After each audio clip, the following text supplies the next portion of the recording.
From the Daily Trust News Center, this is the News Hour.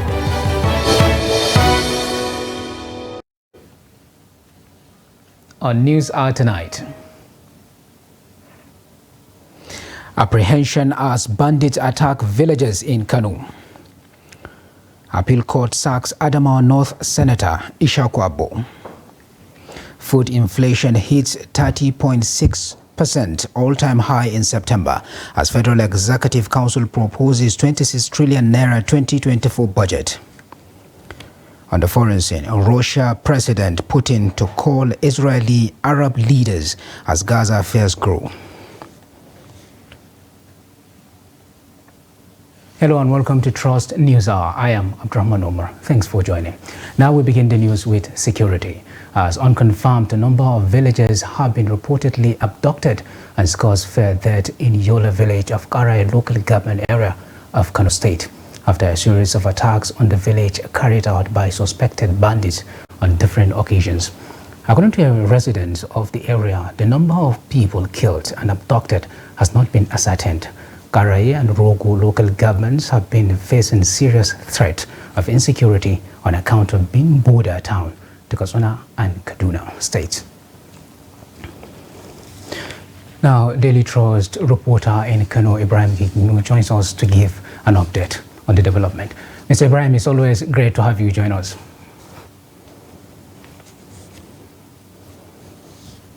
Can you hear me?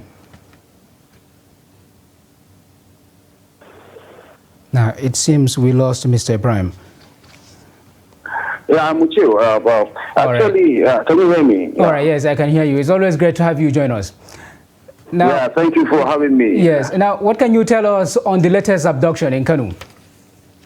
Yes, this issue has been an current issue that we kind of wake up with today, though it has happened some few days ago.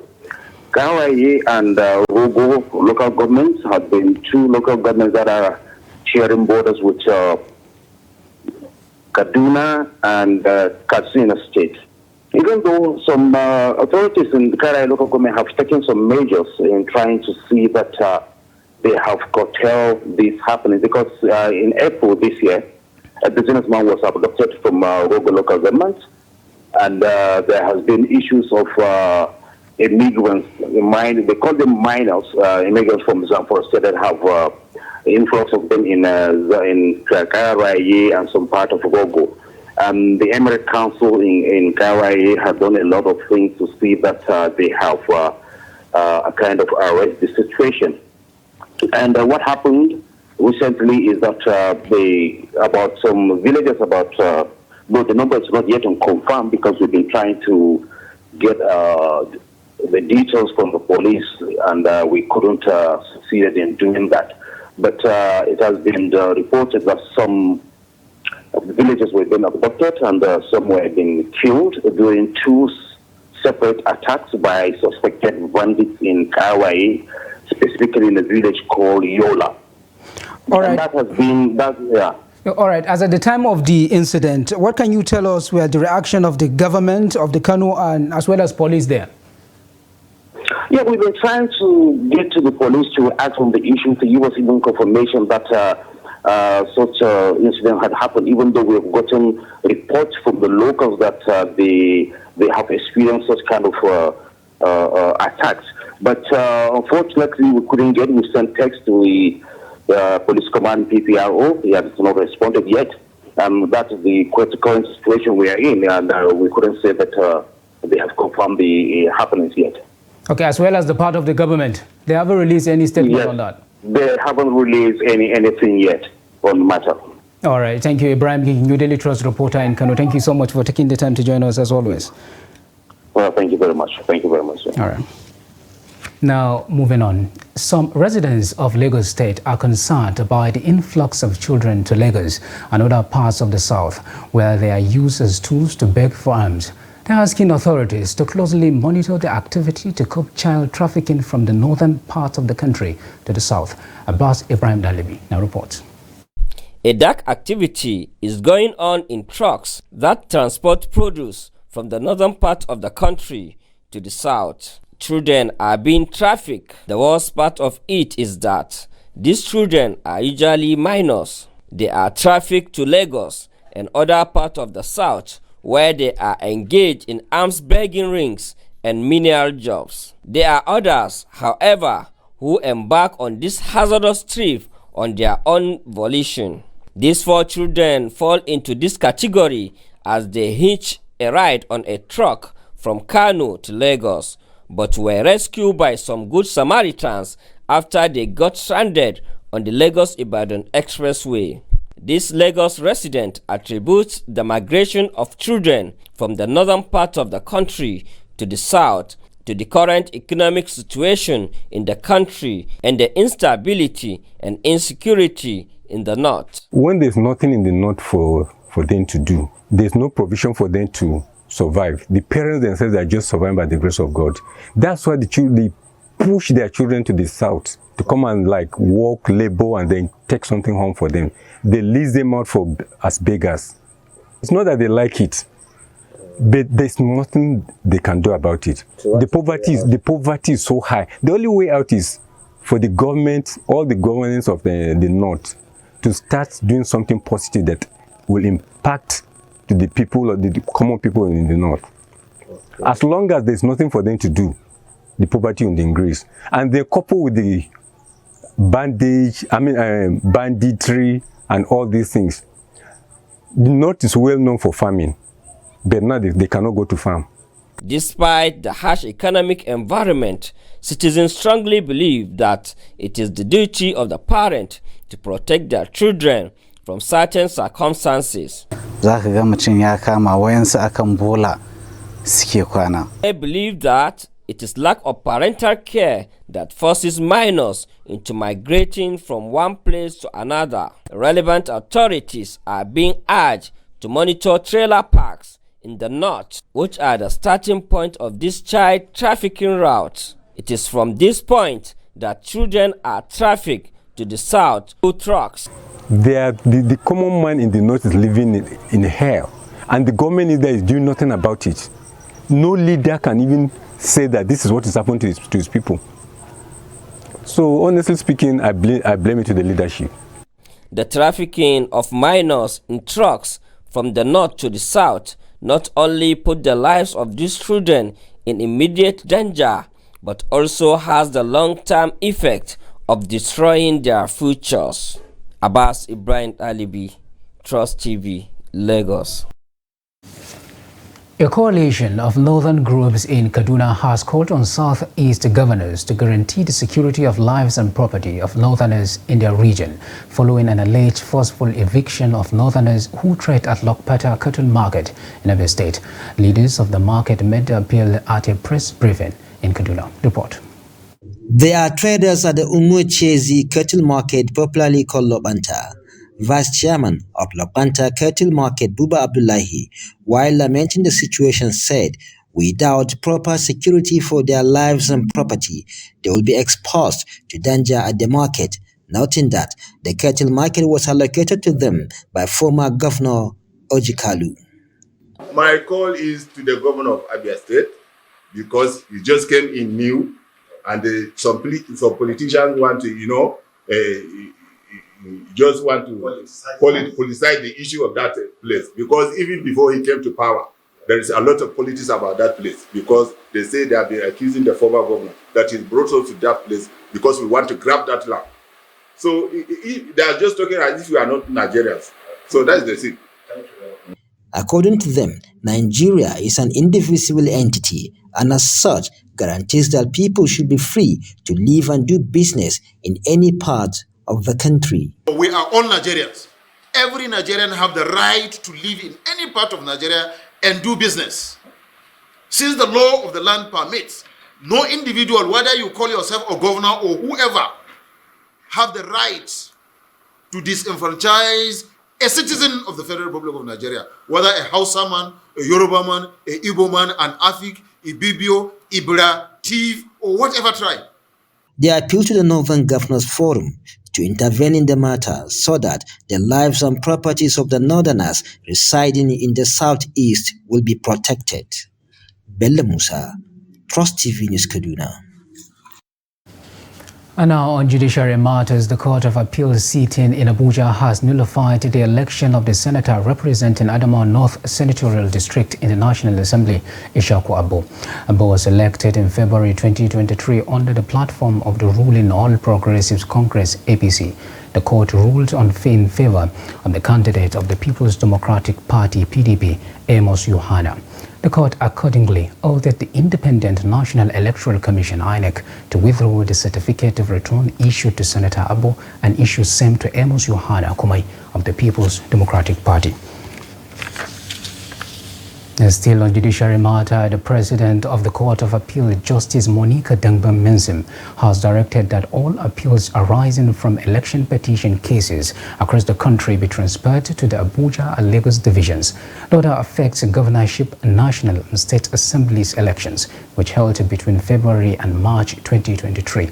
Although the appeals from the various state tribunals are supposed to be heard across the 20 appellate courts in the country, only 2 divisions of the court will preside over the election appeals. Sources at the Court of Appeal said the Abuja division will handle appeals from 19 northern states, while 17 southern state cases will be heard in Lagos. The directive was issued following allegations and petitions against state tribunal judges. Some political parties and their candidates had alleged that the judges at the state tribunals had been compromised by governors. The aggrieved parties also expressed concerns that they may suffer the same fate if the appeals are to be determined in the various states. The transfer of the appeals is aimed at guaranteeing the independence, integrity, and impartiality of the appellate court. Meanwhile, the Governor Abdullahi Sule of Nasarawa State on Monday at the Makurdi Division of the Court of Appeal filed an appeal against the Governorship Election Petition Tribunal judgment that nullified his victory in the March 18, 2023 gubernatorial election in the state. The tribunal had in a split judgment declared the PDP candidate David Umbogodu as the authentic winner of the governorship election of the state. But Governor Sule, however, rejected the split decision of the tribunal, insisting that the petition lacked merit and ought to have been dismissed. The governor listed 27 grounds before the Makurdi Division of the Court of Appeal to followed the decision of the Justice Ezekiel Ajayi-led tribunal delivered virtually on October 2, 2023. In a notice of appeal dated October 15, 2023, Sule admonished the appellate court to set aside the decision of the lower court and affirm his victory as declared by INEC. Joined in the appeal were Umbogodu, PDP, INEC, and All Progressives Congress, APC, as first, second, third, and fourth respondents, respectively. Now, men of the Nigerian police and operatives of security service have sealed off the People's Democratic Party office in Akure, the Ondo State capital. The action, according to reports, is not unconnected with the plans by the members of the PDP to protest the continued absence and whereabouts of Governor Rotimi Akeredolu in the state. Akeredolu had in September returned to the country from his 3-month medical vacation to Germany to treat an undisclosed illness. But since his return, Akeredolu had allegedly been staying at his private residence in Ibadan, a development that has forced critics of his administration to demand for his resignation from office. The main opposition party, PDP, had on Sunday threatened to stage a massive protest this Monday in Akure to demand the whereabouts and the resignation of the governor amid his continued absence from the state. And our Daily Trust reporter in Ondo State, Tosin Tope, gives an update. What actually happened was that as early as 7 a.m. this morning, armed security agencies stormed the PDP secretariat along Alagbaka Road in Akure and laid a siege in an orchestrated move to prevent members of the opposition party from protesting against the alleged continued absence of Governor Oluwarotimi Akeredolu from the state. Yesterday, the party, especially the youth wing of the party, has raised alarm that the continued absence of the governor has continued to stop development. So as a result of that, they had planned a protest for today.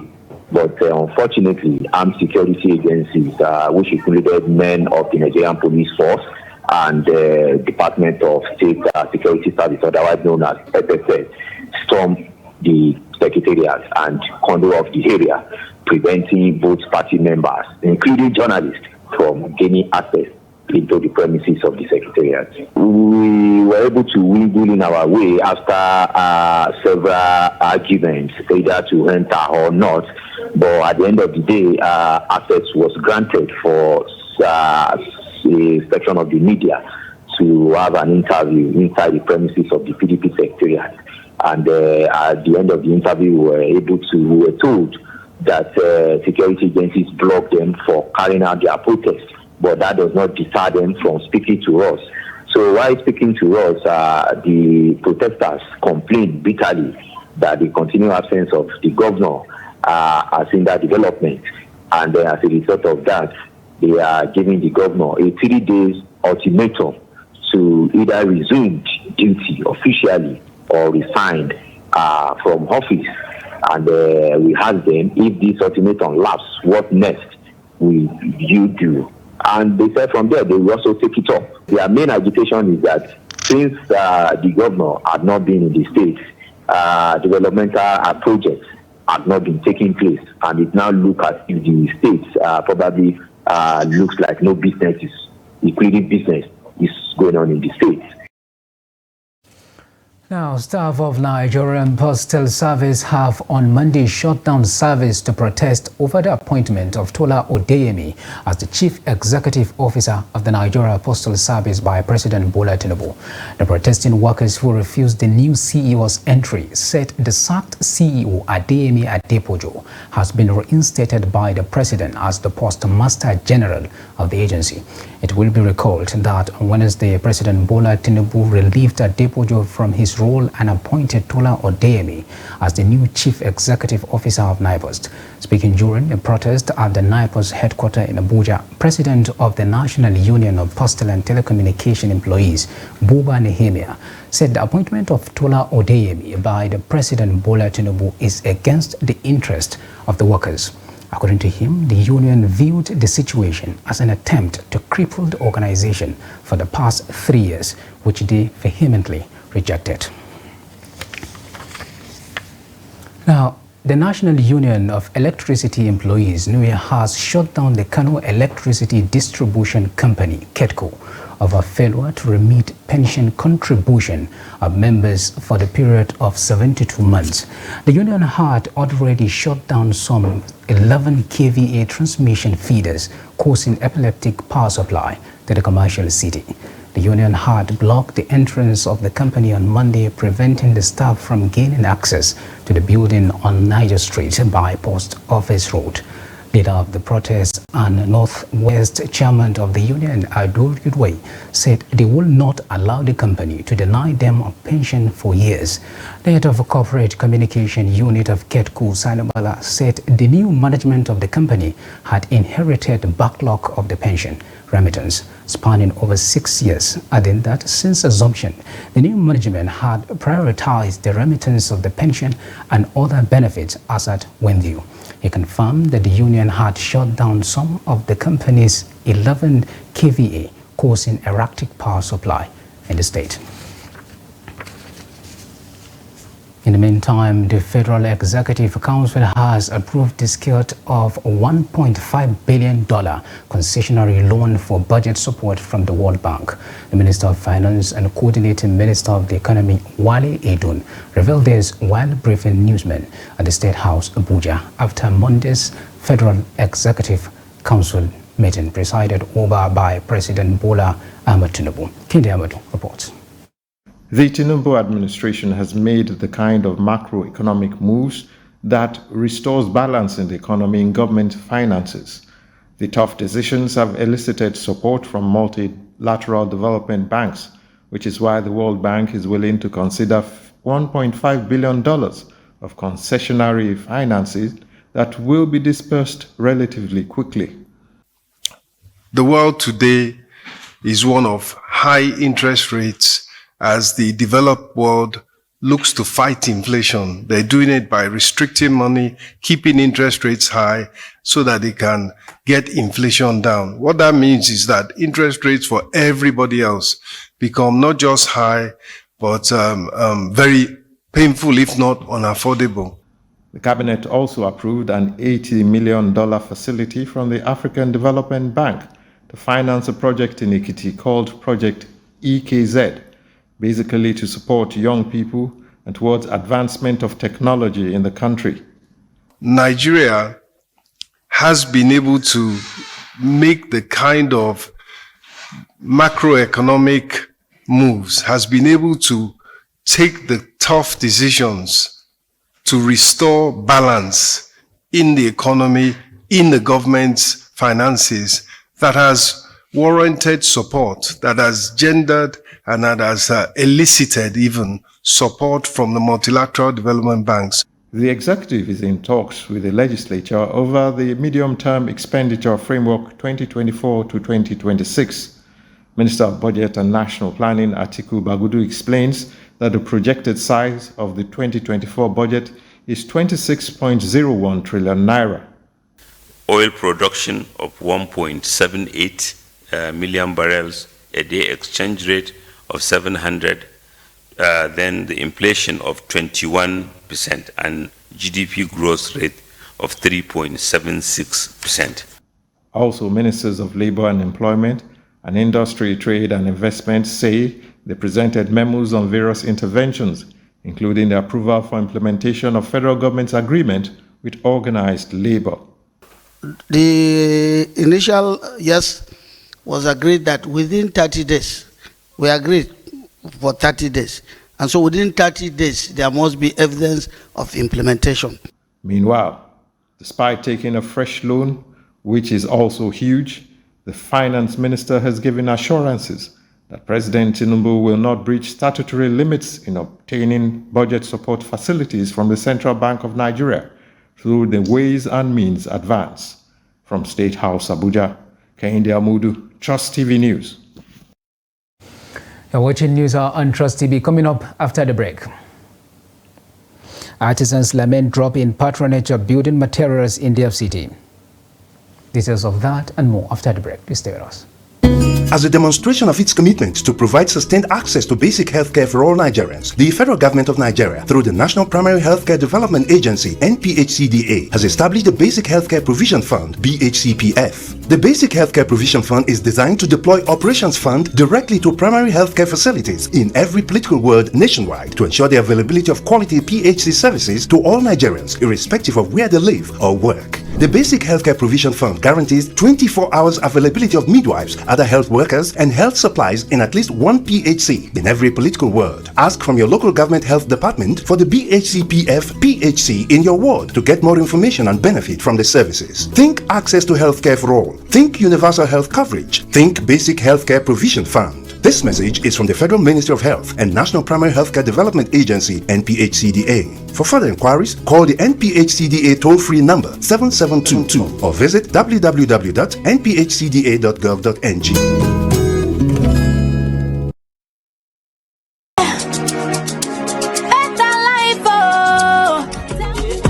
That's right, you too could be one of the 20 Zenith Bank customers that will win 150,000 Naira every 2 weeks from June 1st, 2023 until May 31st, 2024 in the Zenith Better Life Promo 3. To qualify, simply open a Zenith Bank account. For more information, visit www.zenithbank.com/betterlife. Live the better life with Zenith Bank.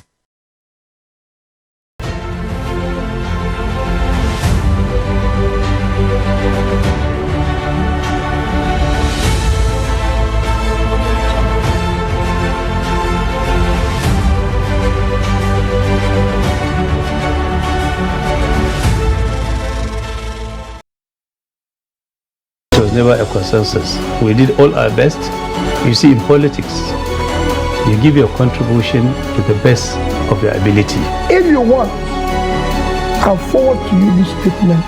You go to this bank and verify. But there are people who say not spending money is not a virtue in itself. Let me finish. But there's so much to be done. Let me finish. Now, you don't allow me to explain myself. The recent development shows abductions are now a factor of informants embedded in community. It's not about the people of Katsina to say that, no, during my administration I was able to stop insecurity. No, it's about collective responsibility for all of us. And what we should ask ourselves is not what has been seen, is the life better? Are there more people who are unemployed who are not become employed? Is the level of corruption has gone down? Is there inclusion? All those issues. We're actually a gas country with associated oil. Our focus has always been on oil, that we have never paid significant attention to gas. To do it effectively, we need to have honest conversation with ourselves. Government needs to come down from its high horse and communicate with the people and build trust. There must be a solution. We cannot continue this way. They must come back to the table and agree. So whose child will do deny education? All these children that sit for job, they want to go to higher institutions. But just a short while ago you were saying that why bring 10 children when you cannot cater for them? So why bring more universities when you cannot cater for the existing?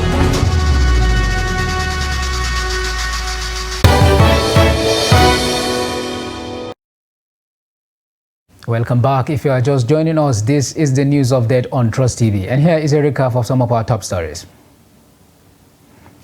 Apprehension as bandits attack villages in Kano.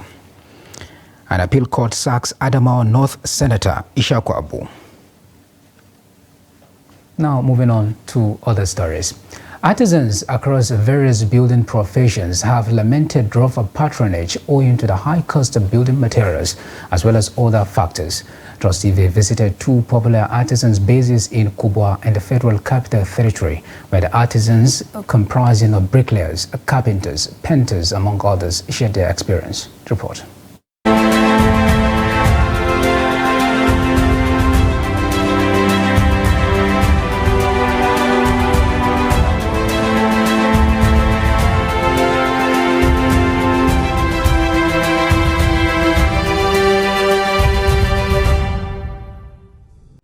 Abuja, the Federal Capital Territory, is used to witness high flow of artisans of various building professions due to the vast availability of construction projects either by government contractors or private developers.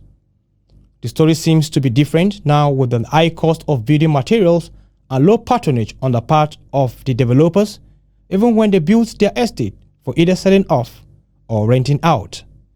The artisans said steady work is no longer available, a situation that leaves them to struggle with what to eat. We are no more getting work due to the fact that the price of things in the market now is very, very high. Especially cement and the rest of them, especially building materials. Cost of living, cost of material, and we are waiting for government for change. We have been patient enough. We cannot pay our school fees of our children. House rentage, everything, cost of material would not allow us to get work. Victor Okere, a carpenter, said few places where construction is taking place, the project owners are prepared to come with their workers, and even if one is lucky enough to get the work, he will end up not getting paid. It's just like estates. You go to estates, you see a contractor coming from, we go from other states to go and look for their workers and come here with them. So when you are going there, even with the language you speak, will not permit you to be given the job. Cement remains the #1 commodity needed in building construction, and builders are delighted when one of the leading producers in the country announced reduction in selling price. But the price they have still maintained is still what we are buying for, is what I still buying. So I didn't believe that that is where they say it's just be like it's only radio talk, because I get surprised about last week. The same price I bought before, the same price I'm buying. Nigerians also expect that with the lifting of the CBN forex restrictions on the 43 items, including cement, prices may fall further. Now, as the world celebrates the 2023 Global Food Day, farmers in Jos, the Plateau State capital, are lamenting the lack of food and hunger in the state and nation as a whole. A Experts in Nigeria say the economic hardship and high cost of goods and services being experienced in the country is responsible for the food insufficiency in the country. Adomusa visited some farmers in their farms in Jos and gets their reaction of the day. Report. According to the World Food and Agriculture Organizations, the World Food Day provides a platform for advocating actions to combat worldwide hunger, enhance accessibility to nourishing food, endorse sustainable agricultural practices, emphasize the need to minimize food wastage, and underscore the importance of eradicating malnutrition. But some farmers in Jos say the aim of the day is yet to be achieved, as most people, including farmers, lack sufficient food to feed their families. There is hunger everywhere. Food is not enough for people, and the reason is that fertilizer, which is the main ingredient for farming, is costly. We have not gotten fertilizer this year, and that is why there is no bumper harvest. The truth is that people are hungry. Today is a World Food Day, but we are not finding it easy. Because of hunger, people are now resorting to stealing the crops even before they dry. That is why we are harvesting this maize before it dries. It is not yet time to harvest it, but we just have to do it. If not for hunger, we would allow it to remain a bit longer before we harvest. The farmers, however, say for the objectives of the World Food Day to be achieved, there must be sincerity of purpose on the part of government in funding agriculture. If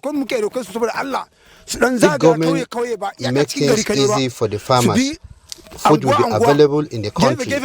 We are begging the government to consider people like us in the villages. If things go well, there will not be hunger. Although the International Day is dedicated to raising awareness mainly about food security and agricultural concerns on the global scale, farmers said unless government at all levels show commitment to agriculture, people will continue to live in hunger. Adomusa, Trust TV News, Jos. Now, governments at all levels in Nigeria have been urged to encourage agriculture to enable farmers to produce sufficient food for the nation. Residents of Asaba, the Delta State capital, made the call as Nigeria joins the rest of the world to commemorate this year's celebration of the World Food Day. From Asaba, Jonathan Awenyai completes the story. In Delta State, residents want government at all levels to boost agricultural production amid rising food insecurity. According to the residents, government, especially the Tinubu-led administration, can do this by providing adequate funds to farmers and hybrid seeds that are suitable for the country's climate and soil. The chemicals, cutlass, and even what they use in planting the farm, most of them are very costly. Then, if possible, they can even open all this farm settlement where the youths will not go into farming and they'll be paying them. Maybe token every month. Then at the end of the farming season, the government can buy the farm, buy the produce from the people working the farm. Prove seedlings to the farmers through the different agric agencies at the state and national levels. They also should provide fertilizers to them at a reduced cost. Others lamented that food crisis is seriously affecting Nigerians, especially low-income earners and the vulnerable who can no longer afford the high cost of food items and other agricultural commodities. They have to make it compulsory for schools, schools, to have what we call school farm. This school farm, we have a long way, or we go a long way in boosting food production. According to them, promoting sustainable agricultural practices and emphasizing the importance of eco-friendly technologies will make food more abundant, yet less costly. Adding that with such incentives, farmers will earn more while the average Nigerians pay less for food. Jonathan Awanyai, Trust TV News, Asaba. Nigeria's food sub-index for September 2023 increased to 30.64% on a year-on-year basis, which was 7.30% points higher compared to the rate recorded in September 2022, which is an estimate of 23.34%. NBS, in a statement on Monday, said the rise in food inflation was attributed to the increases in prices of oil and fat, bread and cereals, potatoes, yam and other tubers, fish, fruit, meat, vegetables and milk, as well as cheese and eggs. It, however, said food inflation dropped on a month-on-month basis by 2.45%. This was 1.41% lower compared to the rate recorded in August 2023 of 3.87%. The decline in food inflation was caused by a decrease to average in prices of potatoes, yam and other tubers, bread and cereals, fruit and fish. Earlier, an economist, Emeka Okinwo, shed more light on the recent food inflation figures. We are fast, losing our capacity to be able to, remain productive in all aspects of our economic and social life. First question will be, what is number one on that list? It is something that we had, proudly announced to the world that we are self-sufficient in. Rice is the first on that list. And then why would we be discussing about removing things from the list when, you have ties on that list? We have wheelbarrows on that list. You have oils on that list. Okay, you have headbands on that list. So, sometimes, the answers and the question you're going to be asking, part of why that was removed or just not to stabilize, forex, but to also, hedge, encourage a local production. So how does that help you? You are exchanging your currency at over 1,000, to the dollar, which is predominant foreign exchange you're using in bringing in goods and services.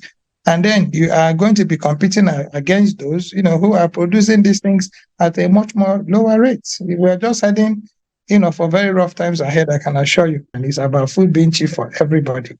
Okay, what government should do is to, move as far away as they can, from these nurture-based, rain-fed food production systems that we're running. Everybody who's exited, who has gotten food secure, hasn't done that by taking hoes and knives into the bush. They have done that by introducing technology. So it is not about land now or access to land. It is about technology, an application of technologies. If we are going to be making food available for every Nigerian, I don't like that word common. Okay, all of us except you mean all the whole Nigerians are common. We shouldn't be creating that classification. Every Nigerian has a right, to life. And every Nigerian has a life to move from whatever position they have into something better. If we put in technology, and apply technology into food production, we can be able to now create new ecosystems and make us, self-sufficient in a lot of the things that we're depending on now, on external forces to be able to get. How can you be thinking about importing mackerel, importing fish into a country that has 220 dams, and not one of these dams is producing anything? So last, it needs to focus on technology. That's really what we can get out of it. Now, the spokesperson for the Obedient Media, Yunus Atonko, has accused some political opponents of trying to tarnish the reputation of the Labour Party presidential candidate, Peter Obi. In a press conference, Tonko named Dr. Abayomi Arambabi, Chief Lamidi Apapa, as the main perpetrators of the false and malicious information about Obi and the Labour Party. Tonko said Arambabi and Apapa were not members of the Labour Party, but imposters who had been expelled by the Supreme Court. These people as imposters, as the party will do due diligence henceforth on issues concerning this. Probably this will be the last time we will respond to these particular imposters, because we feel that continuous gratifying them is putting them more in the limelight, and this will have to stop. They are buccaneers, they are doing many jobs, they are messengers. So sometimes we sympathize with them. They are hungry people who don't have any image, nothing to protect. So they can go about to say this kind of thing they say. Sometimes we think about neglecting them, just ignoring them. But sometimes because of the respect we have for the Nigerian people, we need to put something straight. As to a legal action, yes, the party will take a position on it and proceed. But sometimes you don't, there are some people that are better ignored. You're watching News Hour on Trust TV. The news continues after the break. There's a problem in Nigeria. Rising unemployment is leading to crime, death, and homelessness. I graduated since 2020. There's no work. There's nothing. With no jobs, no money, and no food, many young people are frustrated. There are many young youths out there looking for what to do. But when you come to Nigeria, you will see old people doing the work that young people should do. My own local government itself, we don't have anybody in this community that is working there. Lost and forgotten in slums, the echoes of their worries haunt the seat of power. Where is their government?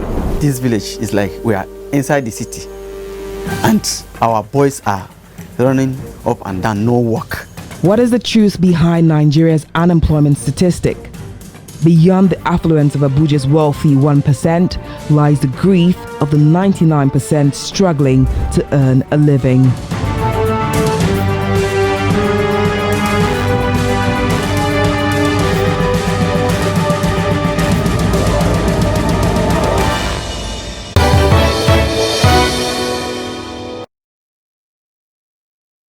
Welcome back. Now, there have been growing concerns over Nigeria's inability to meet the global learner-to-classroom ratio, as some classrooms are currently crowded with more than 100 students. Ibrahim Ismail speaks to an educationist at the Federal College of Education Technical Gombe, Jamil Minkaila, on the possible solutions to the challenge of insufficiency of teachers in Nigeria. Report. In September this year, the Universal Basic Education Commission said Nigeria needs an additional 20,000 schools and 907,769 classrooms to mop up out-of-school children across the country. But this assertion is coming at a time when the country is unable to meet the student-teacher ratio of 1:25, 1:35, and 1:40 in pre-primary, primary, and secondary school, respectively. We can also have 200, 150, 180, 200, even 250 plus in a classroom, handled by one subject teacher or one teacher in such a primary school. So with such a number of pupils or with such a number of students, how can you expect somebody who has not been well trained, who has not been well taken care of, whose welfare is being ignored? How can he handle such a number of students? According to Jamil, violation of the student-teacher ratio constitute a lot of problems to the educational sector due to insufficient professional teachers who specialize in various disciplines. The Don argued that some schools have enough teachers but fail to assign them to teach their specialized courses. You can see in secondary school, it is more subject-specific, from sciences, art and social sciences, commercial, and any other subject area that can be found in the secondary school. And unfortunately, even in secondary school, you can have somebody who is teaching English language, who is teaching mathematics, who is teaching physics, biology, or any other subject, but in actual sense, his own specialization is not that subject. To address the problem, he urged stakeholders in the sector to uphold professionalism in recruitment process. When you write a lesson plan, you come and face the judges. The judges will look at you so that you conduct a micro teaching a particular topic from your area of specialization, so that the judges will listen to you. And there and then they will make assessment on your content knowledge of the subject matter where you have specialized in. Although Nigerian classrooms are overburdened, the country, however, accounts for more than 10 million out-of-school children, most of whom live in the north. Ibrahim Ismail, Trust TV News, Gombe. Security detectives have uncovered Usman Salim, the victim of alleged manhood theft within the Bodo in Toro local government area of Bauchi State. Salim, while narrating his ordeal at the police command headquarters in Bauchi, confirmed that his testes have returned after a series of efforts by medical and native doctors at different times. And Imam sent an update on the incident. On the 10th of October 2023, the police command in Bauchi State paraded 3 suspects in connection with manhood theft in Toro local council area. The suspects later confessed to committing the crime. A few days later, the police revealed that the victim has confirmed that the incident occurred and the victim's reproductive organ has been recovered and fully functional. The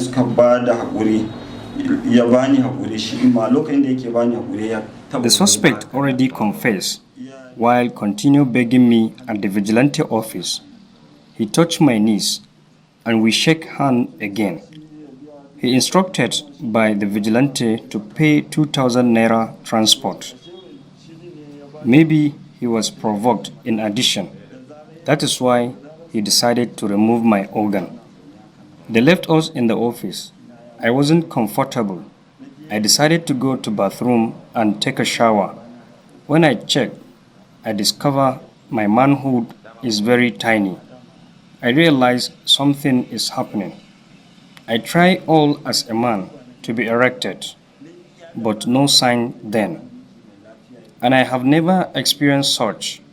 The police public relations officer, Ahmed Wakil, emphasized the need for the public to be vigilant while associating with people around them, and also verify conflicting issues before jumping to conclusion. The medical expert advised him to seek for a remedy from a traditional medicine, of which up to now he's still going to the traditional medical doctors and they are helping him, which we interview one of the traditional medicine that she was the one helping him, and she confessed that during the time when he came to her for the traditional medicine, he stays with her for like a complete 1 week with his wife, together with his wife, so that she runs some tests for him to confirm what he is saying. So that's the reason why the investigation is still ongoing up to now. We cannot preempt the investigation. We can still continue with the investigation. Suddenly, a patient feels that genital is shrinking into his abdomen at the risk of disappearing. Sometimes they actually feel that the testicle has disappeared. They suddenly raise alarm and accuse anybody who has come in contact with them. If they are unlucky, a mob assembles and they can be lynched. If they are lucky, a police passing by can arrest that situation and take them to the hospital, where more often than not, a medical officer confirms that no genital has disappeared. This is basically an acute panic anxiety attack. Most of these patients have underlying mental health problems like anxiety, depression, schizophrenia, OCDs, hypochondriasis, and some may even have neurosyphilis. What should we do? A competent doctor should assess this patient, explain to them what the problem is, provide treatment if they have mental health problem, and refer them where appropriate. So there you go. There's nothing like disappearing penis, because no penis has disappeared in the last 2,000 years since documentation. He urged people in the state not to take laws into their hands on any matter that could undermine the peace and security of the state. Adam Imam, Trust TV News, Bauchi. Now, Chief of Army Staff Lieutenant General Taurid Labaja has cautioned officers and soldiers under the 6th Division of the Nigerian Army against working with economic saboteurs and kidnappers around their area of operation. Lieutenant General Labaja, during a visit to the 6th Division headquarters in Port Harcourt, as part of his visits to formations and units, warned soldiers against illegal activities. Report. The renovated 6th Division Reception Hall is the first project to be commissioned by the Chief of Army Staff shortly after it was received by senior officers and porter guards at the 6th Division in Port Harcourt. Later, the Ordnance Tailoring Factory, accommodations, 10-gun boat and others were also commissioned. The Army Chief also flagged off water projects even as he laid foundation for a shopping mall. Addressing officers and men of the division, the Nigerian Army charged them to be diligent in service and urged them never to align with economic saboteurs. Nigerian Army personnel must understand that we are out to help solve a problem and not to become a problem to the society we are out to support. That wherever you deploy, outside your barracks, you must not collude with vandals. Is that clear? Yes, sir! All is now set for the actual conduct of the exercise. I assure our Chief of Army Staff that the exercise objectives will be achieved and no criminal elements will have any freedom of action throughout the period of the exercise and beyond. Earlier, when the Chief of Army Staff visited Governor Siminalayi Fubara at the government house in Port Harcourt, the governor encouraged him to brutally fight against crude oil theft and illegal refining of petroleum product in the state. In some part of our states, moreover, the Ahoda East and the Oboibema, most of the bunker activities there, we believe, I wouldn't say sponsored, but there is this cooperation within the army and some high top oil companies. So, but please, I want to appeal to you that you should look into such matters. The governor promised to sustain the support for security agencies to achieve the needed peace in the state. And now on business news, let's join Chamong Dabang.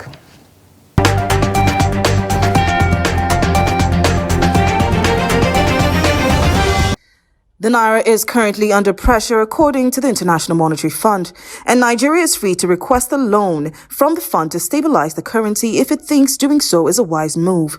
However, the Washington-based lender acknowledged that other actions made by the Nigerian government, including recent exchange reforms, were appropriate. The International Monetary Fund and World Bank Group met in Marrakech, Morocco, where they made the announcement. The IMF reported that while the Naira was still under pressure, inflation in Nigeria was still high, coming in at 26% in August. The Central Bank of Nigeria's dollar responsibility should be made clearer, the bank said, as it reiterated the need to tighten monetary policy by raising the monetary policy rate and clearing up excess Naira liquidity. The largest number of homeless persons are in Nigeria. According to estimates from World Population Review, there are 24 million individuals without dwellings in the country. The report claims that Nigeria is the most populous country in Africa, and as a result, homelessness is on the rise across the nation. Nigeria came out on top with a homelessness rate of 26.7% in a rating of the top 10 nations out of 85. Nigeria ranks first with 24.4 million, followed by Pakistan, 20 million, Egypt, 12 million, Syria 6.568 million, and DR Congo 5.332 million. Bangladesh occupied the sixth position with 5 million, while Colombia came next with 4.943 million. Others on the list are Afghanistan 4.66 million, Philippines 4.5 million, and Yemen 3.858 million. In a previous report, specialists in the Nigerian construction sector bemoaned the country's percentage home ownership rate falling from 25% to 20% in 2023. They connected rising mortgage rates, flooding, and building collapse to the drop in home ownership rates. That's all for business news. I am Chamun Dabeng. And now on the international scene, Russian President Vladimir Putin is set to call Israeli and Arab leaders on Monday. His advisor said amid Russian fears that Israel's Gaza offensive could trigger wider conflict in the region. Russia has repeatedly called for talks on ending the conflict, which has strained relations with longtime partner Israel and complicated ties with Iran that backs militant group Hamas. Fears for Palestinians trapped in the heavily bombarded Gaza enclave have grown since Israel prepared to launch a ground offensive aimed at killing Hamas leaders.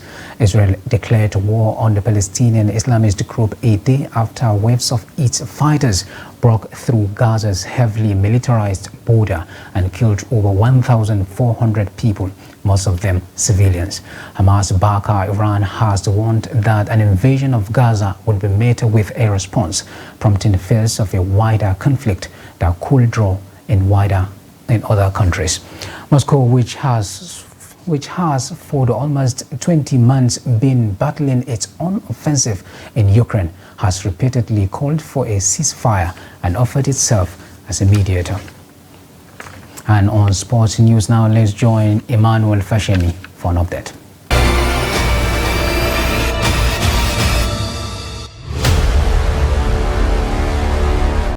Super Eagles of Nigeria continued their dominance over Mozambique after recording a 3-2 win in Monday's international friendly game played at the Estadio Municipal Albufeira in Portugal.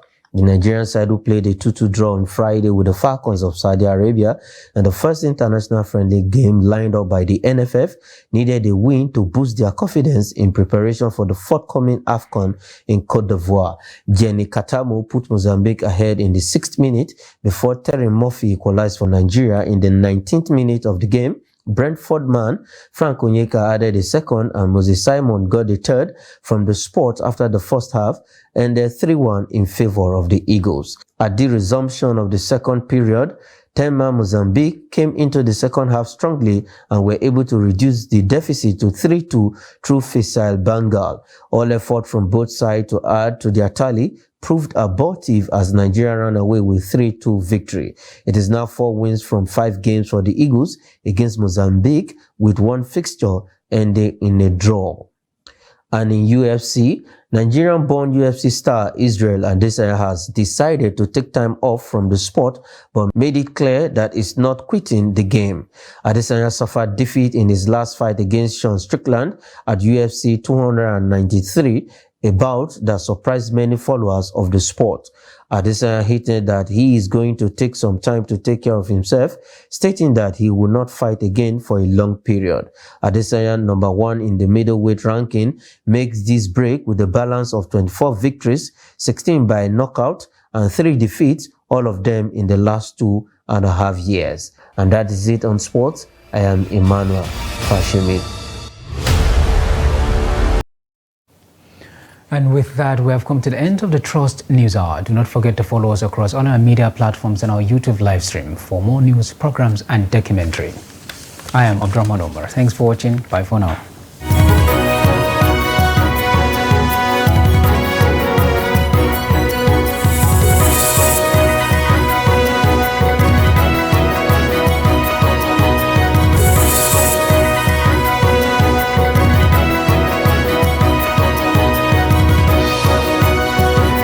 From the Daily Trust News Center, this is the News Hour.